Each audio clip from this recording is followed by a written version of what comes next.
చక్రసిద్ధి ఈ ట్రీట్మెంట్ వచ్చినప్పుడు first day ఎవరైతే ట్రీట్మెంట్ తీసుకొని తట్టుకోగలరో సెకండ్ డే రాగలరో వాళ్ళకే ట్రీట్మెంట్ సెట్ అయింది. ఖచ్చితంగా ఫీవర్ వస్తుంది వాళ్ళు ట్రీట్ చేసే, ఎందుకంటే ఫస్ట్ డే కాబట్టి ఫీవర్ వస్తుంది. ఆ ఫీవర్ని దాటి ఎక్స్ట్రీమ్ కండిషన్ వరకు వెళ్ళి ట్రీట్మెంట్ అయ్యి నేను హోటల్కి వెళ్ళినాక నెక్స్ట్ డే మార్నింగ్ నేను లెక్సేదాకా నేను ఎవరితో మాట్లాడలా, ఎవరిని చూడలా, జస్ట్ అలా పడుకున్న. బాడీ ఫుల్ హీట్ వచ్చేసి జ్వరం వచ్చేసి అది తట్టుకొని సెకండ్ డే వెళ్ళాను కాబట్టి నా ట్రీట్మెంట్ కంటిన్యూ అయింది. జ్వరం వచ్చిందని రాకుండా ఉంటే again you need to wait, నీ జ్వరం అంతా తగ్గిన నార్మల్ కండిషన్ అయినాక మళ్ళీ రావాలి, మళ్ళీ ఫస్ట్ రోజు చేసినట్టే చేస్తాను. ఇది అంటే ముందే చెప్తారా అమ్మా ఒకటి వచ్చిన వాళ్ళకి? చెప్పరు, మీకు జ్వరం వస్తుంది లేకపోతే అట్లా ఏమి చెప్పరు. ఇంత పెయిన్ లో ఉన్నప్పుడు బాడీ డజంట్ ఎలో, టచ్ కూడా సెన్సిటివ్గా ఉంటుంది. రెండోది లోపలంతా స్టిఫ్నెస్ ఉంటుంది.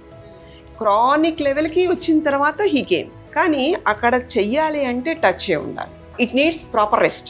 అది ఎంతవరకు అంటే మిగతాదంతా కూడా అంత రిలీజ్ చేసుకుని చేయడానికి పట్టే టైం నెక్స్ట్ డే వరకు ఇతను తెలియలేదు. పెయిన్ అనేది ట్రీట్మెంట్ వల్ల రాట్లా, బాడీకి స్టిఫ్ అయిపోయినప్పుడు చేస్తున్నప్పుడు అది అడ్జస్ట్మెంట్స్ వల్ల క్రియేట్ అవుతుంది. నెక్స్ట్ డేకి చేసిన little soreness will be there, but how you felt after that? అదేం లేదు, I got used. Original pain ఎలా ఉండేది, నీ మూవ్మెంట్ ఎలా ఉండేది, ఎవ్రీథింగ్ గాట్.